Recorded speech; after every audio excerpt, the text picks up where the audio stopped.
देखिए, जीडी के लिए मैं आप लोगों को अभी बता देता हूँ यहाँ पे छोटी सी बात, एक छोटी सी मेरी तरफ से जनरल स्ट्रेटजी होगी और सभी बातों को यहाँ पर ध्यान रखिएगा। अभी रिसेंट में मैं काफी बच्चों के एक तरीके से यहाँ पर इंटरव्यू को ले रहा हूँ और काफी सारी बातें मेरे भाई जो है वहां से प्रकट होके आ रही हैं, काफी सारी बातें निकल कर आ रही हैं। तो चंद बातें हम आप लोगों के साथ में शेयर करना चाहेंगे और वो बातें क्या हैं तो यहाँ समझिएगा। सीधा सीधा मैं यहाँ पे लिख रहा हूँ कि स्ट्रेटजी, ठीक है, और फॉर यहाँ पर कितना हो जाएगा तो फॉर यहाँ पर जीडी 2024 लीजिए भैया आप लोगों के लिए, ठीक है। कि बहुत सारे बच्चे पूछ रहे थे कि सर स्ट्रेटजी हमारी क्या होगी, कितने घंटे पढ़ना होगा, क्या क्या सारी बातें होंगी और तमाम तरह की मेरे भाई यहाँ पर जो है पूरा का पूरा आप लोगों के मन में काफी सारा डाउट होगा, ठीक है। तो अगले 10 मिनट के अंदर में हम आपको सारी बातें समझा देने वाले हैं, सारी बातें क्लियर कर देने वाले हैं कि किस तरीके से आप यहाँ पर पढ़ाई करेंगे और आपका जीडी में सिलेक्शन हो जाएगा। तो वीडियो को शुरू से लेकर लास्ट तक देखिएगा और चैनल को सब्सक्राइब और वीडियो को लाइक जरूर करिएगा। तो सबसे पहले अगर हम बात करते हैं जीडी 2024 के बारे में, तो देखिए आपके पास में मेरे भाई एक बहुत ही लिमिटेड टाइम है और ये लिमिटेड टाइम में आप यहाँ पर ये नहीं कर सकते हैं कि हमें यहाँ पर ऐसा नहीं है कि आपके पास 1 साल मिल गया, 1.5 साल मिल गया, जैसे जितना सीजीएल वालों को समय मिला है। अब ये जो लिमिटेड टाइम है यहाँ पे, तो इसी लिमिटेड टाइम के अंदर में अपने आप को थोड़ा बेहतर भी साबित करना है। इसके अंदर में आपको सिलेबस भी कंप्लीट करना है, प्रैक्टिस भी करना है और तमाम तरह की 100 बातें भी ध्यान में रखनी है। तो इनमें सबसे पहला जो स्टेज आएगा वो आपका आएगा यहाँ पर कि आपको अपने सिलेबस को 100% कवर करना होगा। जैसे मान लीजिए कि यहाँ पर अगर मेरा भाई या मेरी बहन होती जो तैयारी कर रही होती, और आप लोग तो सारे मेरे भाई बहन ही हो, सिंपल सजेशन मैं सिंपल एक ही बातें देता कि सिलेबस को 100% फोकस करो यहाँ पर कि सिलेबस को हम कंप्लीट करें। अब सिलेबस को कैसे कंप्लीट करोगे, तो देखो सिलेबस में आपका मैथ्स भी है, सिलेबस में आपका रीजनिंग भी है, सिलेबस में मेरे भाई आपका जीएस भी है और जो बच्चे यहाँ पर इंग्लिश लिए हैं तो उनके लिए इंग्लिश है, जो हिंदी लिए हैं तो हिंदी है। यहाँ पर आप जो है मेरे भाई देखिए, मैं ये नहीं बोलूंगा कि मेरे से ही कंप्लीट करिए, फलाने टीचर से ही कंप्लीट करिए, आपकी जहां पर भी इच्छा हो, जहां पर भी आपका सुकून हो, दिल करे, आप वहां से पढ़िए, ठीक है। हमारी भी पूरी टीम लगी हुई है, स्टेट एग्जाम की जो पूरी टीम है, और बहुत शानदार तरीके से आपको जीडी की प्रिपरेशन करवा रही है, ठीक है। तो आप यहाँ पर सबसे पहले फोकस करेंगे कि ये जितना भी हमारा पार्ट है, या तो हमारा क्लास से कंप्लीट हो जाए तो हम क्लास से कंप्लीट कर लें, या आपने कहीं पर कोई बैच ले रखा है तो आप वहां से कंप्लीट कर लें, बट आप यहाँ पर डेली का डेली मेरे भाई सिलेबस पे, टॉपिक्स पे आप कंप्लीट करते चले जाएंगे और साथ में इसके अलावा आप यहाँ पर डेली प्रैक्टिस भी करते चले जाएंगे। जैसे बहुत सारे बच्चों की जो कॉमन मिस्टेक होती है वो क्या होती है, वो यहाँ पर बस ये कोशिश करते रहते हैं कि वीडियो देख लेना है। जैसे मानो फलाने सर की 30 वीडियो है, किसी भी तरीके से करके उनको निपटा दें, एक साथ 2-2, 3-3 वीडियो देखेंगे, बस चैप्टर्स को खत्म करने की कोशिश करेंगे। ये गलती मत करिएगा।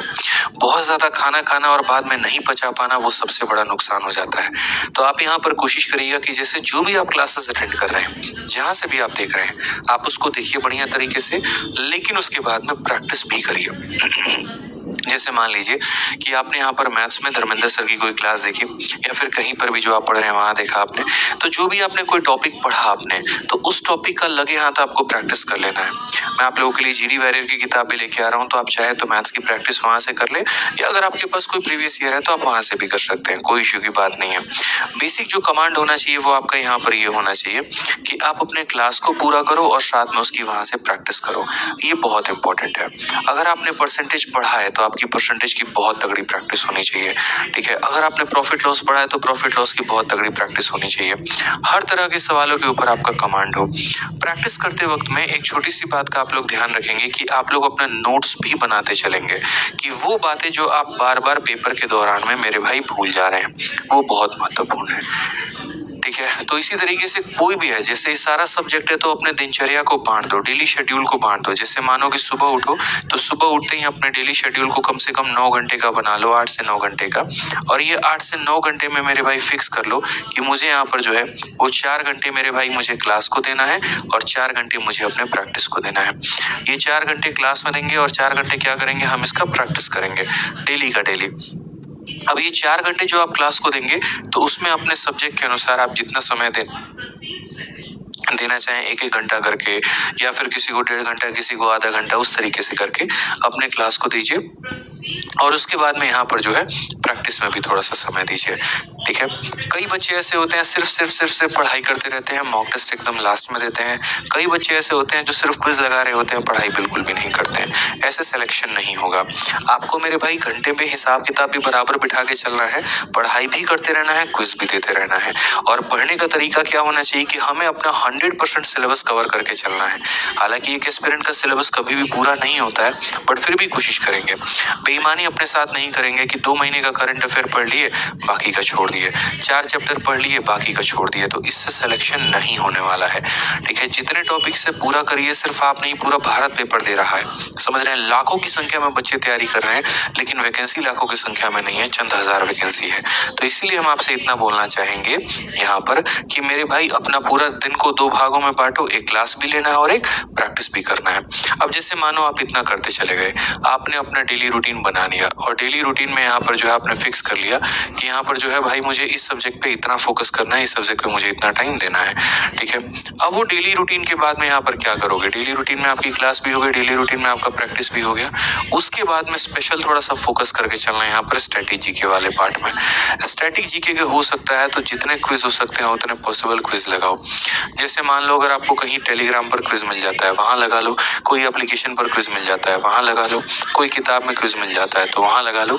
लेकिन कोशिश करो कम से कम रोज के रोज मेरे भाई यहाँ पर 100 सवालों का क्विज लगाने का। ठीक है, जितने फैक्ट हो सकते हैं वो सारे के सारे यहाँ पर याद करने की कोशिश करो, जो आपके पेपर में लास्ट टाइम में कुछ ज्यादा पूछे गए हैं। और उनमें भी कुछ इंपॉर्टेंट पार्ट हो गए, जैसे मानो कि आपका डांस हो गया, क्लासिकल डांस हो गया, फोक डांस हो गया, आपका यहाँ पर कंट्री कैपिटल हो गया, करेंसी हो गया, मिलिट्री एक्सरसाइजेज हो गए, मतलब जो चीज बार बार पेपर में पिछले 2 सालों में पूछी गई है, तो वो वाला स्टैटिक पार्ट के ऊपर में अपना डेली कमांड रखो। ऐसा बिल्कुल भी नहीं करेंगे एक ही दिन बैठेंगे और यहाँ पर जो है ठीक है पूरा का पूरा मेरे भाई पूरे साल का जो है वो याद करेंगे हम, ऐसा नहीं होगा। डेली स्टैटिक जीके आपको लेके चलना है और डेली मेरे भाई जो है कम से कम 100 फैक्ट 50 फैक्ट जितना भी आपका ब्रेन एक्यूमुलेट कर पाए, चीजों को लेकर रिटेन कर पाए, तो आपको उतना जो है याद करके चलना है। ठीक है, इसके अलावा कोशिश करना है यहाँ पर कि डेली कुछ अगर सेक्शनल क्विज अगर आप दे पाओ, थोड़ा बहुत भी कहीं से भी अगर आपको सेक्शनल क्विज मिले जो आपका टॉपिक कंप्लीट है। जैसे मान लीजिए कि आपका परसेंटेज कंप्लीट हो गया तो परसेंटेज का क्विज लगा लिया, प्रॉफिट लॉस कंप्लीट हो गया उसका क्विज लगा लिया, इंग्लिश में एक टॉपिक कंप्लीट हो गया तो उसका क्विज लगा लिया। ठीक है, तो जो भी आपका टॉपिक कंप्लीट होते जाता है साथ के साथ उसका क्विज लगा लो ताकि आप उसको नहीं भूलो। ठीक है, और दूसरी बात यहाँ पर एक चीज और लास्ट में मेरे भाई ध्यान रखो कि कम से कम अभी फिलहाल रिसेंट में अभी संडे टू संडे आप मॉक टेस्ट दिया करो। संडे टू संडे में क्या किया करो मेरे भाई, तो मॉक टेस्ट दिया करो। बाद में चल के इसको ऑल्टरनेट पर लेकर चले आना और उसके बाद में यहाँ पर ऑल्टरनेट में लाने के बाद में इसको डेली बेसिस में लेके चले आना। अभी फिलहाल Sunday to Sunday mock test देने की आदत लगाओ और मॉक टेस्ट के साथ यहाँ पर कोशिश करो कि जैसे मानो जितने भी क्वेश्चंस आपके सही हुए गलत हुए जो भी हुए तो उनका एक डिटेल में एनालिसिस करना है। कई सारे लोग ऐसा काम करते हैं वाहियात सा कि सिर्फ और सिर्फ यहाँ पर क्या करेंगे तो हम मॉक टेस्ट दे देंगे, एनालिसिस कहीं भाड़ में, कोई मतलब ही नहीं है हमको, गलत हुआ तो भी राम राम, नहीं हुआ तो भी राम राम। ऐसी गलती नहीं करनी है। अरे भाई तुम मॉक टेस्ट क्यों दिए, ये तो वही बात हो गया, हम डॉक्टर के यहाँ गए थे, डॉक्टर ने कहा खून की जांच करा लो, हम खून की जांच करा के चले आए और बाद में ना हम उस जांच को डॉक्टर के पास लेके गए ना उसका हमने इलाज कराया। अब हम स्वस्थ थे तो भी हमें पता नहीं, हम बीमार थे तो भी हमें पता नहीं। क्या फायदा भाई ऐसे काम का, बताओ जांच का, उससे बढ़िया तो तुम कराते ही नहीं। यानी मॉक टेस्ट एक तरीके का जांच है कि जब आप इसको करवाते हैं मतलब आप जो पेपर देते हैं तो आपको पता चलता है कि आपकी गलतियां कितनी हैं और आपका सही कितना है, और जो गलतियां हैं तो उनको सुधारना है यहाँ पे। ठीक है, अब डॉक्टर बोल दिया हाँ भैया लो तुमको फलाना प्रॉब्लम है, डेंगू हो गया है, तुम ठीक है रिपोर्ट लेके घर पे आ जाओ, ठीक हो पाओगे, नहीं होगे। उसका जब तक इलाज नहीं कराओगे, जब तक उसकी दवा नहीं खाओगे, ठीक नहीं हो सकते। वैसे ही यहाँ पर है मॉक टेस्ट में, अगर आपका मान लीजिए रेशियो टॉपिक वीक है, एवरेज टॉपिक आपका वीक है, तो क्या करेंगे, छोड़ देंगे? नहीं, उसको बढ़िया से पढ़ेंगे, उसके प्रीवियस ईयर के क्वेश्चंस लगाएंगे। इंग्लिश में अगर बार बार एरर गलत हो रहा है या रीजनिंग में मान लीजिए कैलेंडर में दिक्कत आ रही है, सिलोगिज्म में दिक्कत आ रही है, फिर उसको प्रॉपर तरीके से पूरा वीडियो देखिए। रीजनिंग में विक्रमजीत सर ने एक एक चीज बहुत बेहतरीन तरीके से आपको करवा रखा है, सारी बातें यूट्यूब पर उन्होंने बहुत बेहतरीन तरीके से पढ़ा रखा है। उनका इतना कंटेंट है मेरे भाई यहाँ पर रीजनिंग का कि आप जो भी टॉपिक चाहो ना सिर्फ सर्च करो फलाना टॉपिक भाई विक्रमजीत सर, आपको मिल जाएगा और बहुत अच्छे तरीके से आप कवर अप कर पाएंगे। ठीक है, है। तो ये पूरा टॉपिक उन्होंने करा रखा है, बस आप उनको बढ़िया तरीके से पढ़िए और इतना काम आपका हो जाएगा और उसकी प्रैक्टिस कर लीजिए, ठीक है। लेकिन मॉक टेस्ट आपको देना ही देना है। जो बाकी बच्चे गलती करते हैं वो गलती आप नहीं करेंगे, सिर्फ वीडियो के सहारे नहीं रहेंगे, ठीक है। जितना टाइम आप मेरे भाई बचा के चलोगे उतना बेहतर होगा। और इन सभी के अलावा यहाँ पर एक छोटा सा काम करना, अपना जो नोट्स बना रहे हो वो मेरे भाई बनाते रहना और नोट्स में सिर्फ और सिर्फ यहाँ पर इंपॉर्टेंट पॉइंट को लिखना, ताकि ये तुम्हारा लास्ट टाइम मेरे भाई जो है रिवीजन पर काफी ज्यादा मदद करे। यहाँ पे लास्ट टाइम रिवीजन पे बहुत मेरे भाई, तो ये सारे के सारे इंपॉर्टेंट पॉइंट्स लिखना और यहाँ पर जो है लास्ट टाइम में बहुत मदद करेगा। और इसके अलावा ये जो 3 बातें मैं लिख रहा हूँ ना, इसके ऊपर मैं भी फोकस करना पूरा का पूरा। क्या मेरे भाई करके जाना है, मस्ट डू करके जाना है यहाँ पर, वो क्या है तो वो समझ लीजिए। आपको जो है लास्ट के 3 साल का पेपर सॉल्व करके जाना है। आखिरी के 3 साल का, लास्ट 3 ईयर के प्रीवियस ईयर क्वेश्चन एकदम रट के घोल के पी जाने हैं। पूरे जीडी में जितना ही पूछा गया आखिरी 3 साल का पूरा पेपर, जितने भी शिफ्ट है करना ही करना है, मोस्ट इंपॉर्टेंट है। इसके साथ मेरे भाई कोई मजाक कोई मस्ती नहीं चलेगी। अगर आप यहाँ पर 3 साल का प्रीवियस ईयर क्वेश्चन आप लगा लेते हैं तो उसके बाद में आप कोई और पेपर लगाने की सोच भी सकते हैं, जैसे एमटीएस हो गया, सीजीएल हो गया या कोई और पेपर हो गया। लेकिन फिलहाल अपनी जीडी के आखिरी के 3 साल का पेपर लगा के आपको जाना है। उसी तरीके से यहाँ पर लास्ट के 6 महीने का करंट अफेयर जो है वो आपको एकदम करके ही जाना है, ये भी बहुत जरूरी है।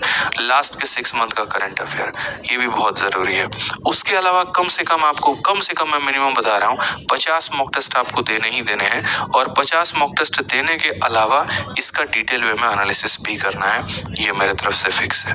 टारगेट बना लो मेरे भाई कि यहाँ पर अपने पेपर के पहले में हम 50 मॉक टेस्ट देंगे, किसी भी हाल में देंगे। यहाँ पे ये फिक्स कर लो। यहाँ पे क्लियर है ये बात यहाँ पे।